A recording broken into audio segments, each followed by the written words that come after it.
검찰이 3살 아이를 학대해 숨지게 한 혐의를 받는 친부를 재판에 넘기면서 작년 12월에 있었던 의심 신고도 학대였다고 판단했습니다.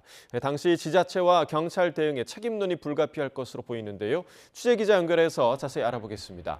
표정우 기자, 일단 검찰의 판단 근거가 뭡니까? 네, 검찰은 피해 아동의 대학병원 의무기록 분석을 통해 당시 촬영된 CT 영상에서 뇌부종 흔적을 발견했습니다. 또 친부의 휴대전화를 포렌식하는 과정에서 구체적인 학대 정황이 담긴 내용도 확인한 걸로 파악됐습니다. 그 결과 검찰은 지난해 12월 19일 거짓말을 한다는 이유로 머리를 벽에 박는 행위로 아이를 다치게 했다고 결론 내렸습니다. 이에 따라 검찰은 아동 학대 치사 혐의를 받는 친부 A씨에게 상해 혐의까지 추가해 재판에 넘겼습니다. 네, 그렇게 되면 당시 지자체나 경찰의 판단이 부족했다라는 논란으로 번질 수밖에 없을 것 같은데요. 네, 검찰이 특정한 날짜는 지난해 12월 19일이고요. 의심 신고가 들어갔던 게 닷새 뒤인 24일이었습니다. 당시 3살 아이는 어린이집에서 눈 주위를 다쳐 병원을 갔는데 의료진이 서로 다른 색깔의 멍과 귀 출혈 등을 발견하고 아동 학대가 의심된다고 신고했습니다. 하지만 양주시는 자체 조사와 사례 판단 회의를 거쳐 학대가 아니라고 봤고 경찰도 같은 판단을 내렸습니다. 논란이 불가피한 상황인데 양주시는 사실관계 확인을 위한 취재에 응하지 않고 있고 경찰은 면밀한 수사를 거쳤다고만 하는 입장입니다.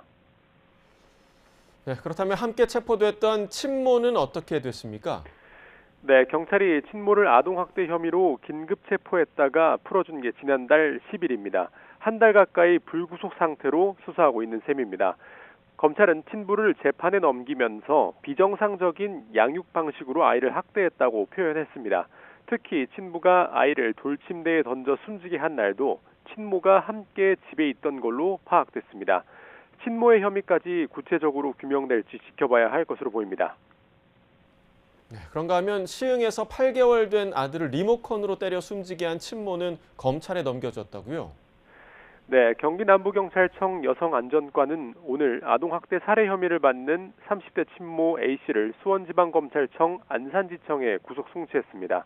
A씨는 지난달 10일 정오쯤 경기 시흥시에 있는 아파트에서 8개월 된 아들의 머리를 TV 리모컨으로 여러 차례 때리는 등 학대해 사망에 이르게 한 혐의를 받고 있습니다. A씨는 폭행 이후 아들의 울음이 그치지 않자 남편과 함께 경기 부천시에 있는 병원을 찾았다가 두개골 골절로 입원이 필요하다는 의료진의 권유를 듣지 않고 귀가한 걸로 파악됐습니다. 경찰은 A씨가 이전에도 피해 아동을 신체적으로 학대하고 방임한 정황을 추가로 확인해 아동학대 치사에서 아동학대 살해로 혐의를 변경했습니다.